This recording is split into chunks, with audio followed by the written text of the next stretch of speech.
Ассалямуалейкум, менің каналыма қош келдіңіздер. Сәбіз қосылған торт жасаймыз. Өте дәмді ерекше торт. Ең бірінші жеп тұрған жан ішіне сәбіз қосылғанына сенбейді. Міндетті түрде видеоны соңына дейін көріңіздер. Жұмыртқаға қантты қосып, 2 есе ұлғайғанша миксермен араластырамыз. Біздің массамыз ағарады. Соған дейін араластырып аламыз. Мінекей. Енді сұйық май қосамыз.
Творожный сырға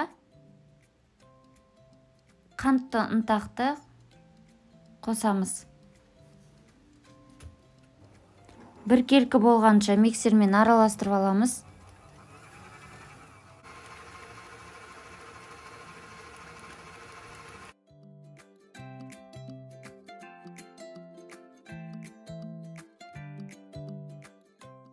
Кілегей қосамыз.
тортымыз дайын. 2 сағатқа тоңазытқышқа салып аламыз. Міндетті түрде жасап көріңіздер. Сәбізді торт жемеген жандарды таң қалдырыңыздар.